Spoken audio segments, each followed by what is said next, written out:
Hi, I'm Dania. I also contributed to this piece, and I am a upcoming senior at Bowie State University. I'm a visual communications and digital media arts major, and glad to be here with you all. Hi, my name is Stacey Amon. I am a senior at Bowie State University studying film, and I'm just glad to be here talking about this newspaper.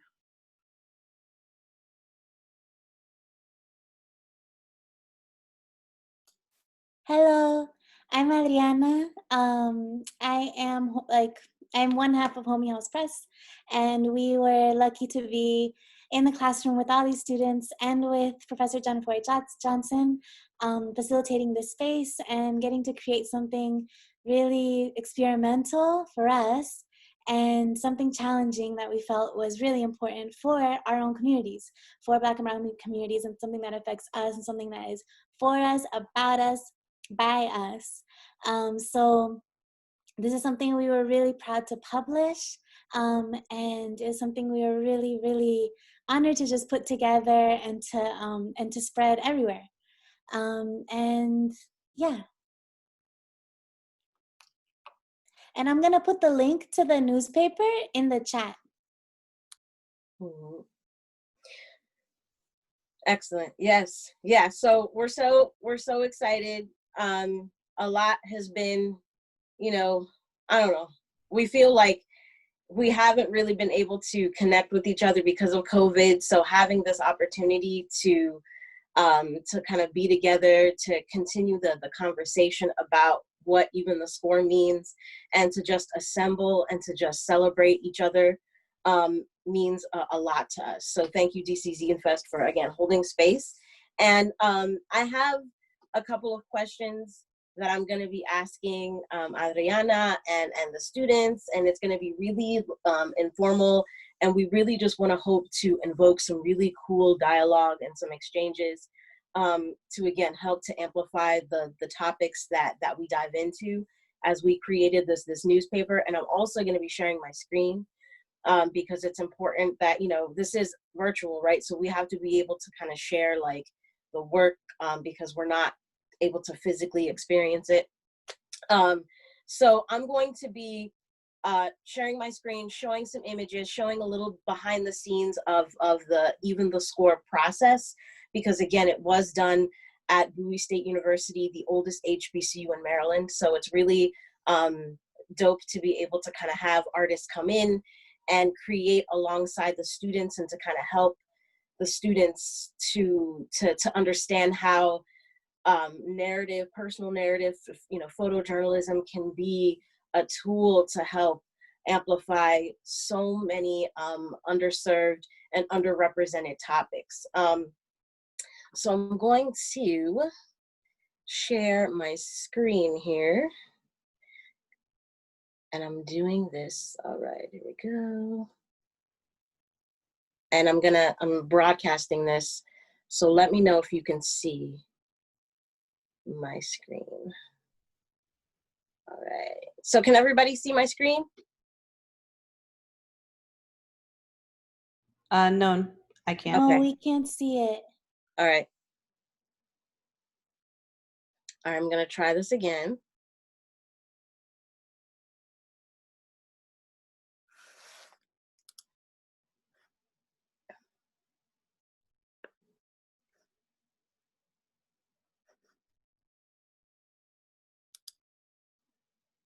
What do you see right now? Do you see me? We see the picture of you. I saw the picture Okay. of the hat. Oh, now we see you, yeah. Okay.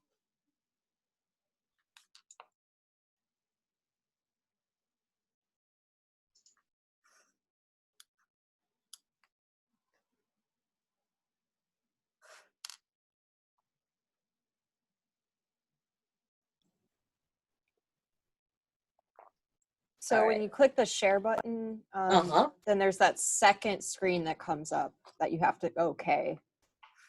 Is that coming up for you? Yeah, so I hit share content and I go to screen. Mm-hmm. I can hit screen because I'm doing this from my iPad. So like the setup is a little bit different than from my laptop.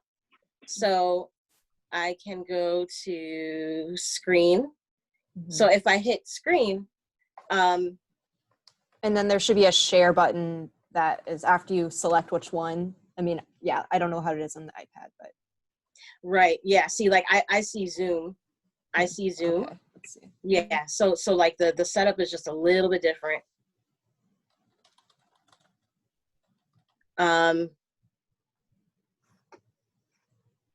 But you can't see my screen now, right? No. No, Okay. we can't. Let's see. Troubleshoot.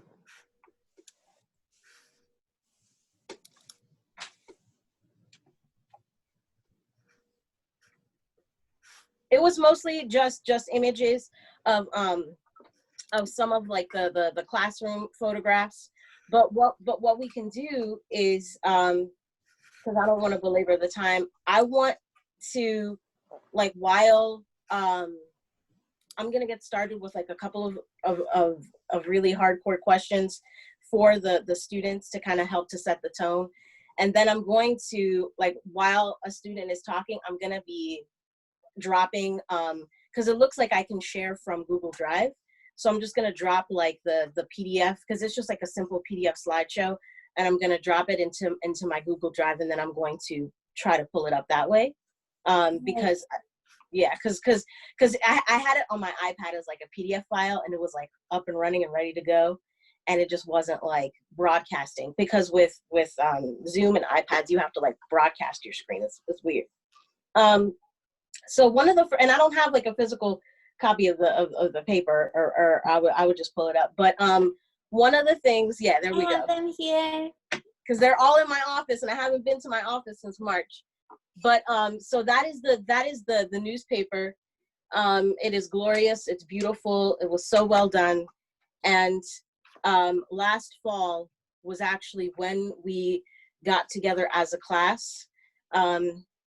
You know, during the fall 2019 semester, and we brought Adriana in, and I changed the scope a bit about how I was going to teach the photojournalism class that semester. And I know some students were expecting, oh, okay, well, is this just going to be like a research class where we're just, you know, learning about, you know, photojournalism and the nuances and the pedagogy behind it? But it's like, nah, like this is going to be like a straight up narrative exercise where you're actually going to be creating like a really solid piece of work that's going to kind of pull in from like your own personal stories. And then also with election season coming up, we need to be able to get excited about what we can create using media to kind of help break up the narrative a bit and encourage folks to vote. But sure, it's easy to write a paper about like, well, these are the facts and these are the statistics about voting. But what are some ways that as Black voices, as Black students, as Black creatives, how are we affected by the vote? How do we tell the story of why voting means so much to us? And how do we galvanize a community to understand our own personal narratives and why they mean so much? So, and most of the questions that I'm going to ask are going to be general in terms of each student has an opportunity to respond. And then some of the questions are going to be like really intentional. Like I may ask Stacey or Dania something very specific, or Jack about their particular topic. So right now, what I want to do is I want to dive in directly to the topics, and I want to talk a little bit about what were some of the things that each of you students, like what did you do to kind of help research like some of your topics? So like Dania, Stacey, we have Jack, we have Nick. What were some of the topics, like when we first approached you about what we wanted the newspaper to represent? So it's like, okay, so content, media, the vote. Like, so these are topics, right? So what were some of the things that you felt were really important that you wanted to help exemplify in this paper? So anybody can chime in. Oh, I'll go. Yeah. So I know for me and my group, we did the section on immigration. And as a fellow immigrant and DACA recipient, I wanted to make sure that like our part of the magazine showcased like the issues that needed to be addressed that people don't necessarily know about. When we think about DACA, we usually cater it to like you know, Latinas, Asians, but not necessarily people of Black descent or African descent most of the time. So I wanted to also like have my story be represented, just to show authenticity, and to show that like you know, our friends that, you know, our loved ones close to us are going through a totally different life from everyone else and don't have the opportunity to vote because of their status. And yeah, I wanted my story and also Stacey's story to be showcased within the magazine, just to give it that authenticity, and just to be vulnerable as well.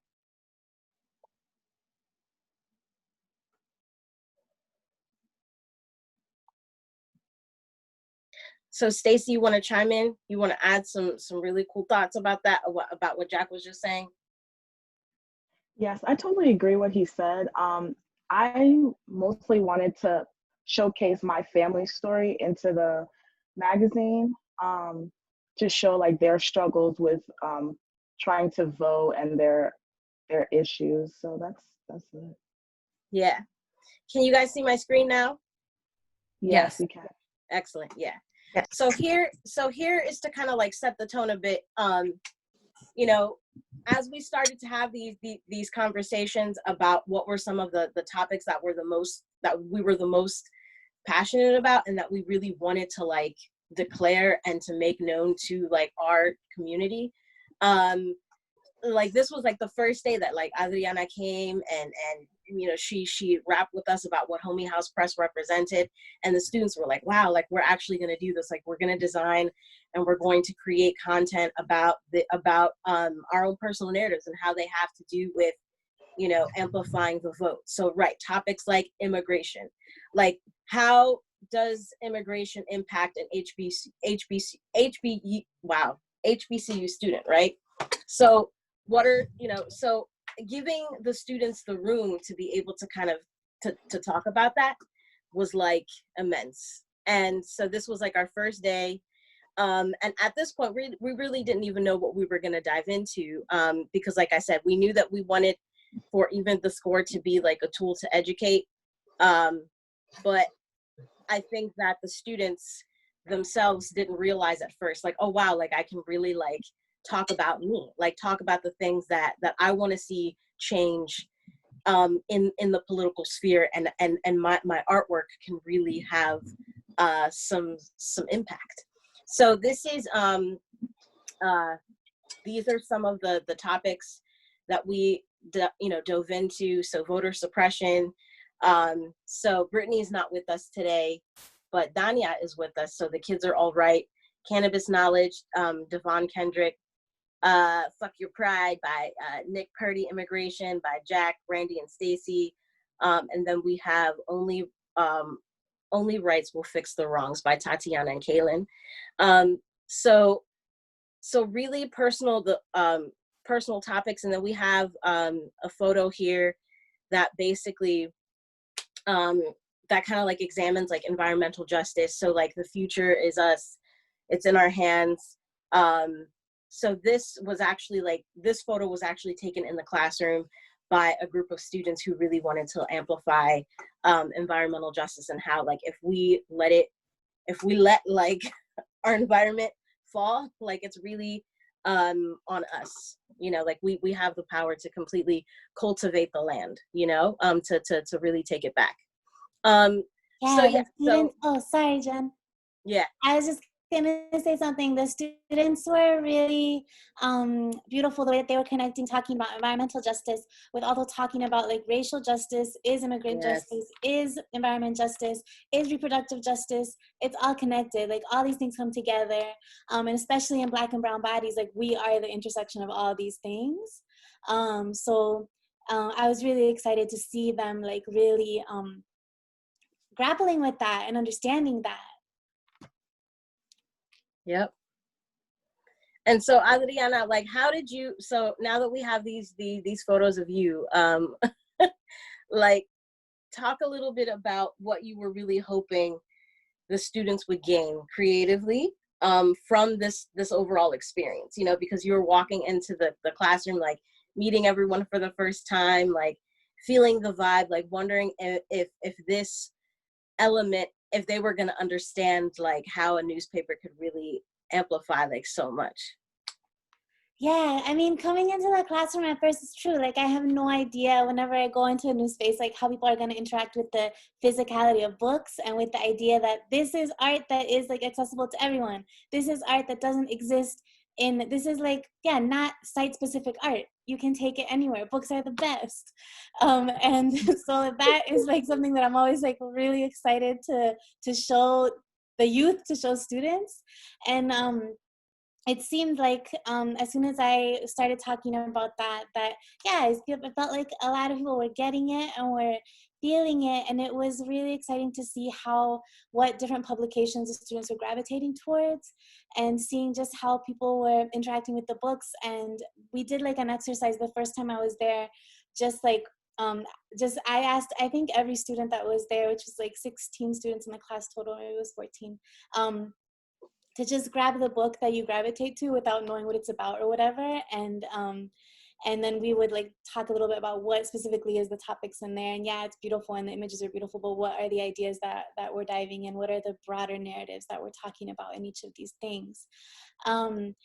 And so, but yeah, we definitely, in starting this collaboration with Bowie State University and with the class, like I definitely had it in mind that we wanted to do a newspaper. We wanted to do the second edition of Even the Score, because Even the Score is a newspaper that we've, that is basically an in-house newspaper that we invite different guest editors to take over and yeah, dive into a specific topic. The first one we did was all about gentrification, and I didn't know what they were going to choose for this one. That's why I was like, we were trying to make it open to them to see like what would students at an HBCU want, what topic could they find that they would all want to do it and be able to collaborate and go into it together.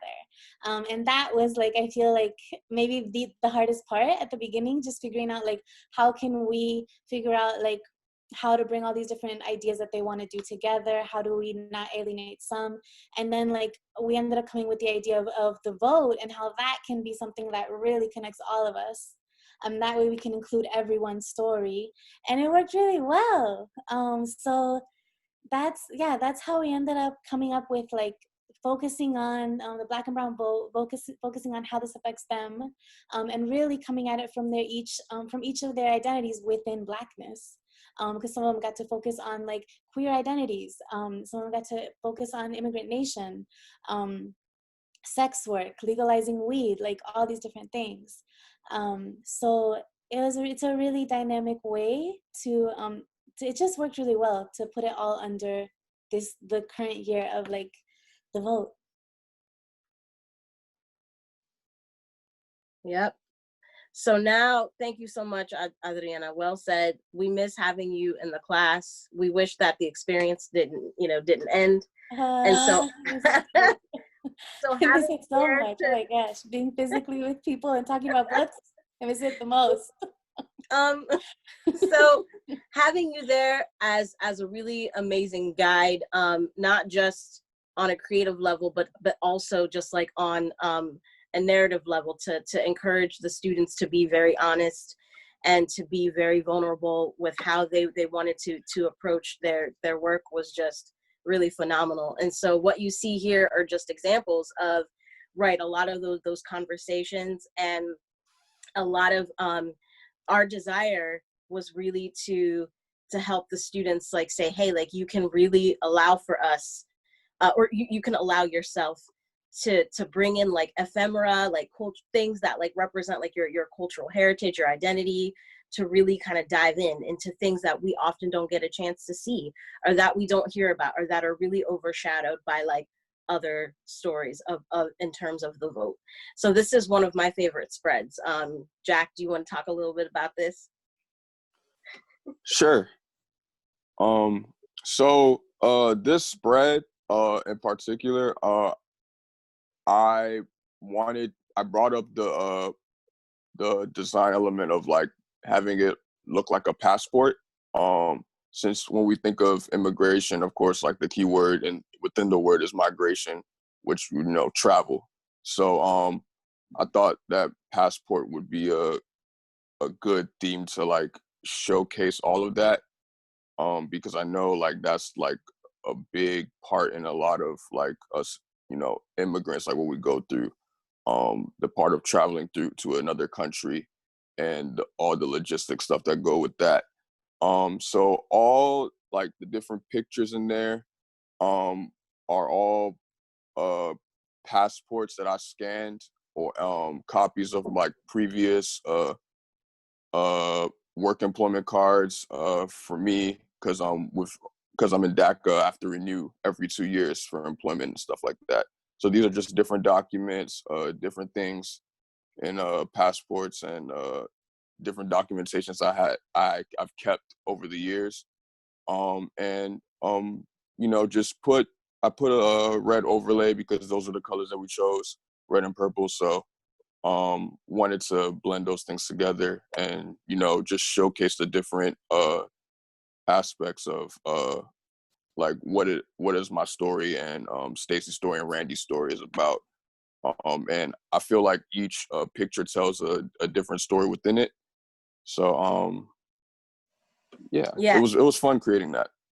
And one of the things that I always thought was really interesting, how you were trying so hard to like interview other people, like family members, and it was a little difficult to get access to like friends and family that were willing to like have the time to sit. And I was like, nah, like, why don't y'all just talk about yourselves? Like, why don't you guys just really like, this is the opportunity to tell us a little bit more about like what your experience is. Because one thing that I didn't realize was that as a DACA recipient, and then also someone who's not a citizen, like you don't qualify for financial aid. Yeah. So that it's like, and your GPA and like your grades were always amazing, and you know you did so well at Bowie, and then it was just like it was hard because it's like, what, like I can't, like we're struggling to give our students scholarships and all these things, and it's just I just didn't really understand. That was really hard to digest. And so being able to kind of give you the room to kind of tell those narratives and those stories, like what barriers like you faced, was just really like effective. Yeah. And so here's Stacey. So Stacey, you want to talk a little bit about this real quick? Where's Stacey? Yes, sorry. Yeah, so, you know, our topic was immigration. I just wanted to be able to share my family's story about how they're immigrants, and so they're not able to vote. And it got onto me about voting, that when my mom was like, she said, oh, make sure you vote because I can't vote, you're basically like voting for me. And I was like, oh, I didn't know like it was such a big, like, it was such a big issue, like that people have been here so long, but they're not able to vote because of where they're born. And it's like, no, I want to make a change happen. So I feel like all these teens and young adults who can vote, they're not taking the time out to go and vote because they don't know the issues and they haven't like researched anything. But I feel like if they just take the time to research, know about all the issues that's going on in the world, then it can happen and everyone can have a voice to learn. Mm-hmm. Excellent. Wonderful. So yeah, so we have a few students who aren't with us today. And these are some of their spreads. And so, you know, we examine topics, you know, like what we were talking about earlier, like the decriminalization, destigmatizing, you know, incarcerating like people in the sex trade. And it was just really, really, really, really wild to have our students really like ingest this information and to go out, do this research. And a lot of them did it with like their own personal friends, folks that they knew that were, you know, transitioning or sex workers. And so, you know, giving them the opportunity to kind of go in and use art and design to kind of, again, like examine like the narrative. It was, you know, their first opportunity really kind of like blending images to really tell this particular investigative story. So yeah, here we have like some fun stuff on cannabis knowledge, again, helping to kind of like destigmatize, you know, cannabis use, marijuana, and the students like spoke with folks at various dispensaries in the communities, especially, you know, Black-owned dispensary businesses, you know, folks that really believe in using cannabis to like empower and to kind of help folks survive against chronic pain, anxiety. And so again, these spreads were a lot of fun, to very fun and very they, you know, the students really understood how they had to use this opportunity to really invoke a lot of knowledge and a lot of education for things that folks are consistently being, you know, criminalized for. Yeah, we kept, oh, sorry, Jen. We kept, I feel like me and Jen kept telling the students over and over that they are enacting as educators when they are making this, because they are becoming authorities on whatever specific topic that they are choosing to dive into. And they are now like all co-authors and published co-authors of this newspaper that is now international. And so we were telling them, like, y'all are enacting as educators, y'all are teaching us things as well, because when like Devon and Maurice were going deep into like the cannabis knowledge one, like I had tons to learn and they were teaching me tons, and I was like, exactly, yeah, like this is it. Like I wouldn't be able to make this newspaper because I would only be able to talk about specific pieces of this. I wouldn't be able to like talk about all of this. So it was so beautiful to see how yeah, they really stepped into that role and like owned it, and like we're becoming authorities about like these different topics. Yep. Yes.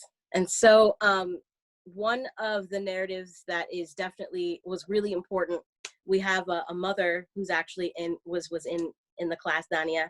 And so it was really beautiful to again, like to really allow for the students to be vulnerable, to really open up their own, like, you know, personal narratives and their hearts with us. So Dania, I would really love for you to kind of take us through these spreads here.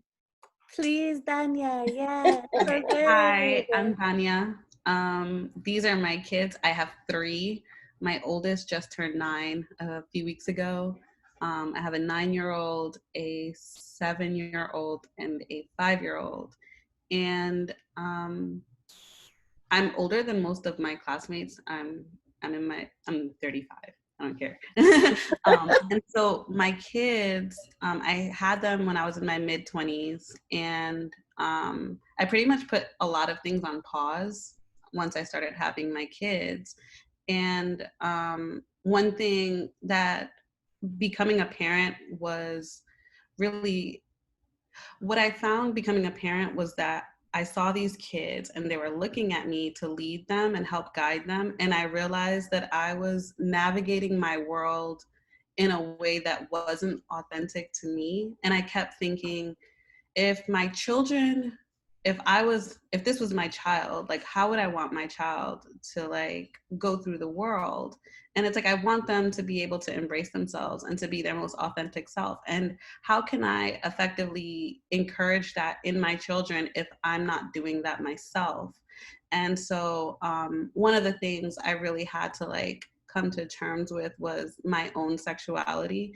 And thankfully their dad, I've known him since we were 21. And we had a lot of conversations, and it wasn't exactly the easiest transition between going from like a married couple to now just being co-parents, but we somehow managed to work it out. And honestly, he's one of my really good friends. He actually just helped me move this week, and him and my girlfriend get along to the point where she's telling me yesterday that she misses him.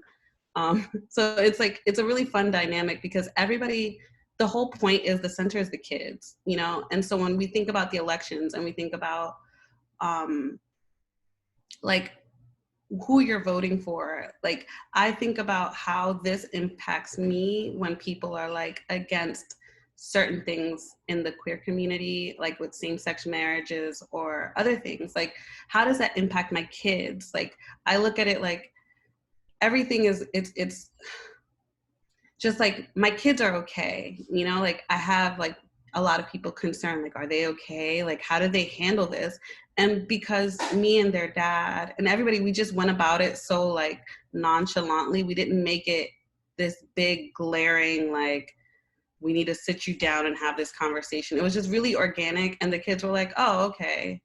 And that was that. And that's how we've always approached it. Like, we have family who are gay and are married. So it's just like, oh, it's like cousin so-and-so. It's like, or uncle this person. And so that was just kind of like my chance. I feel like I'm rambling, so I do apologize. But basically, I kind of talked to my kids just to see kind of like how they felt about things, like with my relationship. Because I do like to check in and hear what they have to tell me.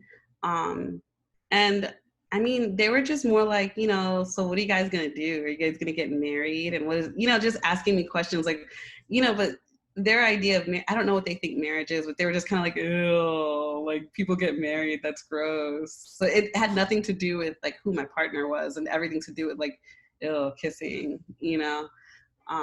But yeah, so I just did a lot of research on the impact of like parent sexuality on their children.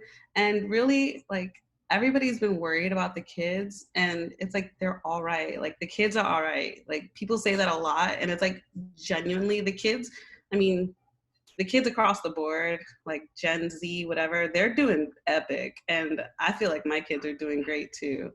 And so, yeah, this is just like, we just like, it's a lot, you know? So I don't know. Yeah, that's about it.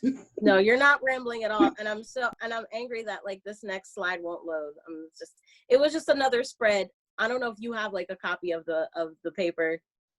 Yeah, I do. Hold on. Of like that next spread that comes right after this one. I wanted to show it.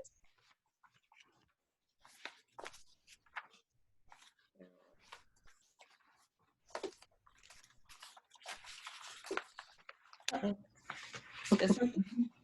Yeah. So I pulled some research. Is my mic on? Yes. Okay, sorry. I pulled some research, and basically, like on the column, it has a lot of information regarding like what their academic, like children of, it was like a 20-year study about same-sex couples raising children. And basically, like, there's no mental, like basically saying that there was no significant mental health deviations, there was no academic deviations, and that pretty much like everything that they were concerned about in terms of like the impact of like same-sex couples raising children, it's been kind of disproven that. And they also said that one of the interesting things is that they noticed that I don't know if it's because the parents are going through so much and that we always like checking in on our mental health, or maybe that's just me, I don't know, but that they actually seem to do a little bit just a smidge better. So I don't know. My parents are straight, so maybe that explains it. I don't know. But that's about it. I don't know.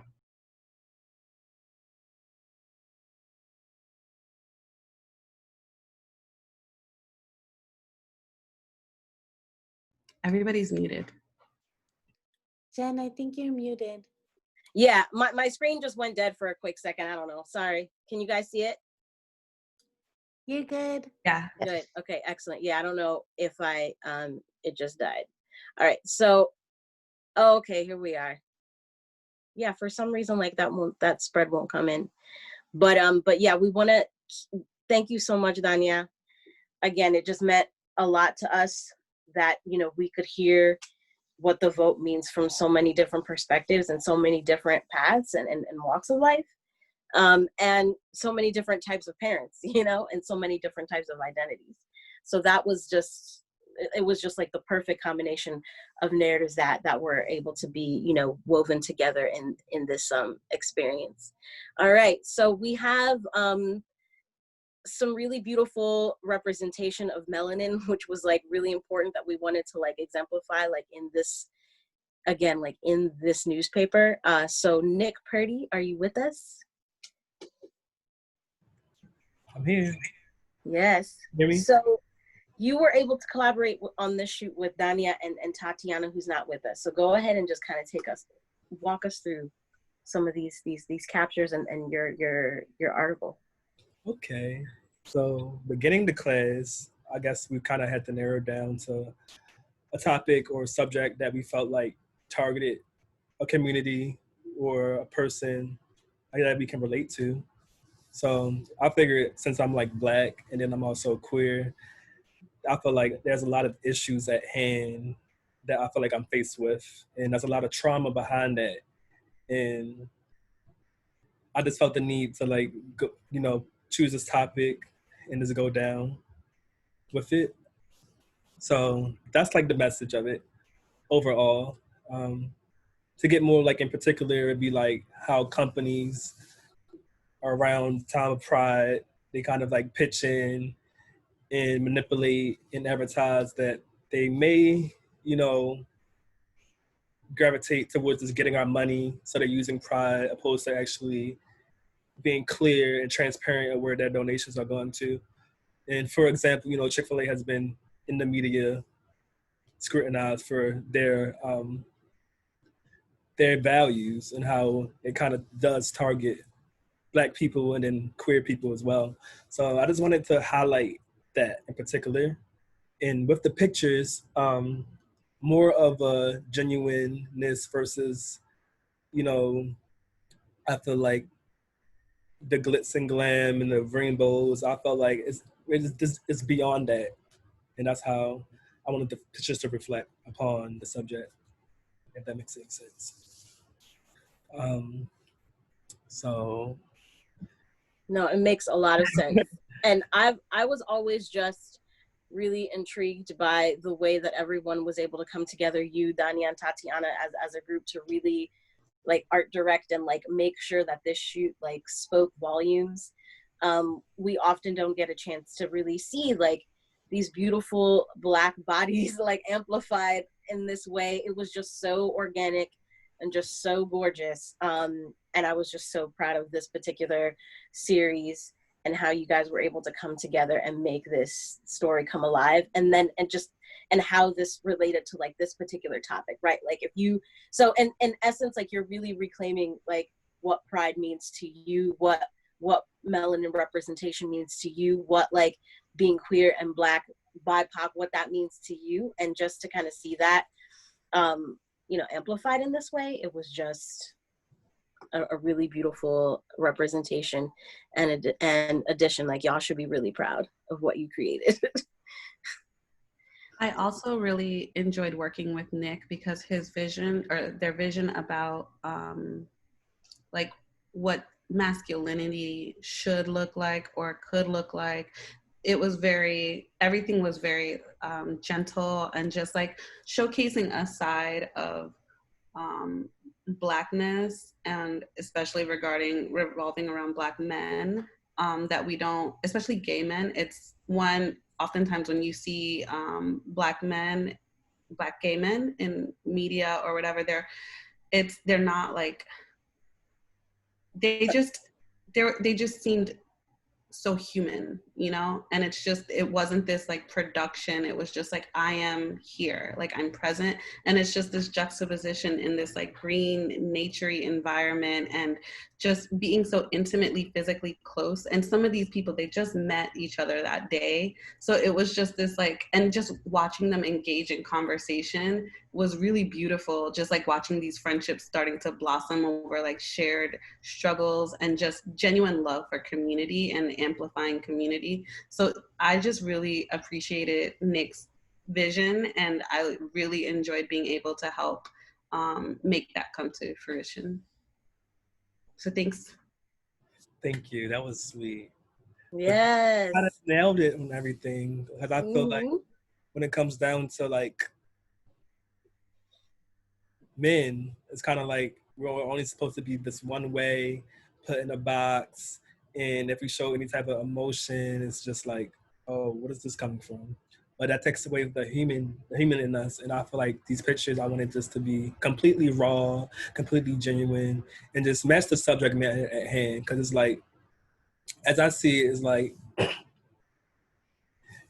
it seems soft, and it seems like at ease, but it shouldn't take away from the seriousness of the subject, because my wording, my verbiage is kind of like very serious. And I feel like even like as an advertising design student, once I'm in that, I would not literally be like the cookie cutter thing. I would actually like try to make some real change within that. And so with this piece is like, hey, this isn't too soft now, you know? Like, I'm kind of making it seem like I'm not trying to tell people what to do, but, you know, tell people to consciously be aware of where you're putting your money, ultimately. And it's so relevant because, you know, you have the riots, you have the protests that during a pandemic, you know, and it's kind of like, it's still work to be done. And this piece shifts change. Like, I feel like it's that people are like bound to like stop and actually think and shift their change into like more consciousness. And that's what I want for people, not to just, you know, simply scroll or simply just be complicit, but actually just wake up and think about it. I also want to add that oftentimes during like a lot of commentary, like in the years prior when we would talk about like injustices within the Black community, I would often get told, well, what about gay people? Like they're experiencing the same things. And it's like, but there's this idea that Black identity and like sexuality, like gayness, that they're mutually exclusive. And I think what I really appreciate is that this shows that there is no separation. It's like you can be Black and gay, you can be Black and be undocumented. Like there's so many layers, and Blackness, we're not a monolith. And so it's like we wear so many hats. Like, you know, like even myself, my family, both of my parents are from Latin America. I'm a Black woman from Latin America, but that doesn't make me any less Black, and it doesn't make me any less Latinx. But you know, and my family still had to go through the immigration process. But again, the stories that are highlighted are not people that look like me or Nick or Jack or Stacey. You know, it's stories that are more palatable for a larger audience. So it's just like we exist in all of these arenas. We exist in environmental situations that are like Flint. We exist, like we're here. And all of these things that impact these other groups impact us just the same. And that's what I really appreciate about this. Yeah, amazing. And so we've been given our 5-minute warning. And I just wanted to let y'all know that before COVID, like we were like out there, like activating, like lots of dialogue in the community. So we were able to take the students out to do some panels with like the local community, like in Bowie, and it was just awesome to be able to kind of get like again, like a community of like so many different perspectives and voices to kind of hear these narratives for the first time from students. So yeah, and that was like one of like our final shots taken, like I think like on the last day that Adriana was there with us. So yeah, so we had like photographers, storytellers, models, all sorts of folks that were like a part of like our team. And so I'm just so grateful to kind of be, and I miss this space so much. I miss it. Okay, so yeah, so I know that we have, I think 2:50 we're supposed to be done. I wasn't sure if anybody have any any questions or anything that they wanted to ask the students? We're like getting before some we questions coming in the chat. Oh, in the chat, yeah. Yeah. Yeah. Camila, is it okay if the students answer one of them? I know, like, of the time. That should be. Absolutely, yes, I'll answer. yeah. That's Okay. totally fine. Okay. Oh, We're gonna. So, Lindsay Hall is asking, wants to know from the students, what was it like working on this together and knitting together these stories? Did you discuss amongst yourselves, trade stories, etc.? How did you frame those discussions so everyone could lend their perspective? Can you repeat the question? Yeah, it's in the chat also, so you guys can read it also. But so it's, what was it like working on this together and knitting together these stories? Did you discuss amongst yourselves, trade stories? How did you frame those discussions? I felt like me and my group, myself, Dania, and Tatiana, we kind of discussed it with ourselves, and we all put a perspective on things, which was very kind of like freestyle, like we're just bouncing off of the same idea, and it is generally everybody was on the same board and the same value, and we just added on to each topic. You know, she was about, you know, queer parents. I was about, you know, companies. Tatiana was about, I believe, sex work. And we all had pitched in, like put in for each bucket. So I felt like it was very empowering to know that we're just all on the same board and just, you know, coming together, collaborating on something that's really important. Yeah, and piggybacking on that, we did discuss amongst our separate groups because we all had each topic to do, but we also had moments where as an entire class we came together and just, like, you know, shared our stories, got a chance to just get to know each other as far as through our lives through these topics and like what everyone's been going through, and it was a great experience in that area, getting to know everyone's stories and seeing how everything just intertwined together to this magnificent magazine. It was great. I had a great time with the class. I miss you guys.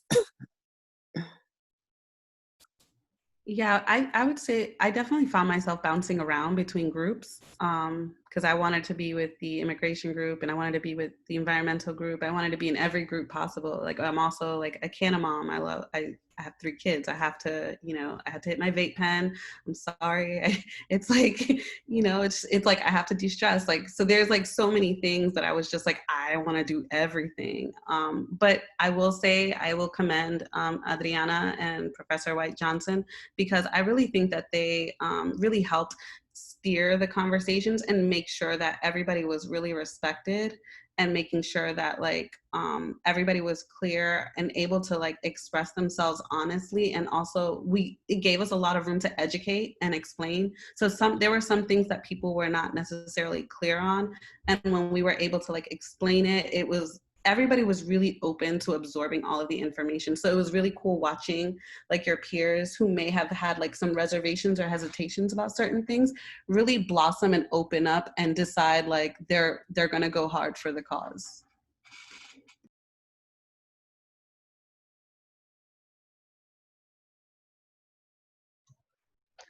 Wonderful. Well, thank you, everyone. And everyone, please join me in thanking Jennifer White-Johnson, Adriana from Homey House Press, and all the students from Bowie State University for sharing their stories and their wisdom.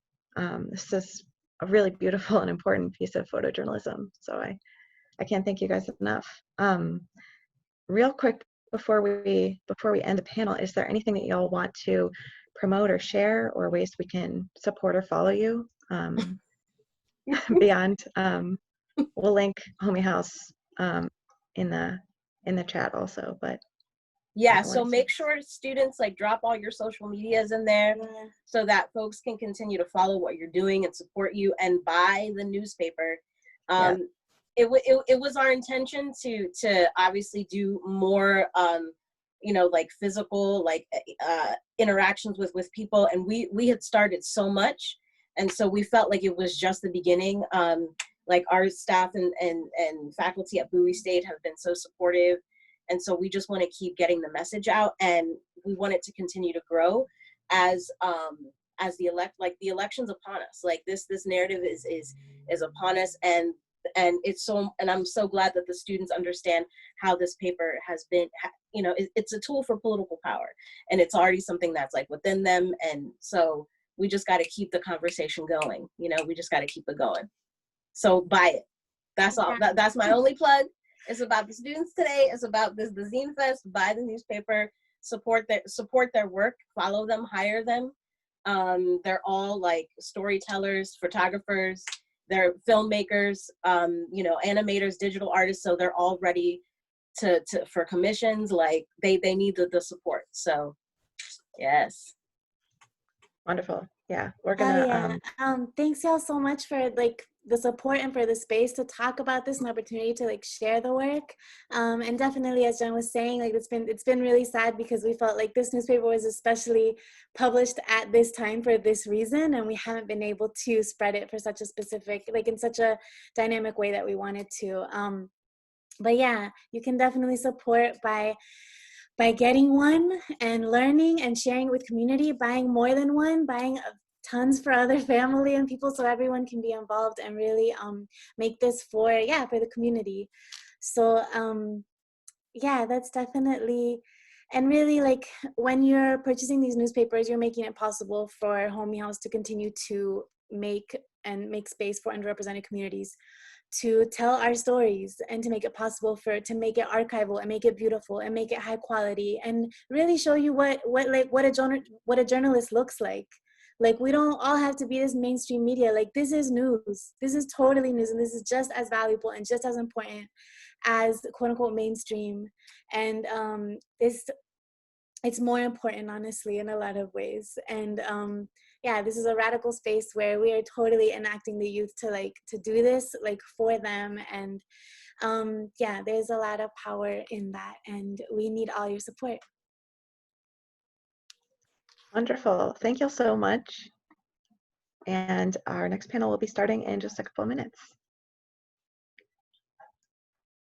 Thank you.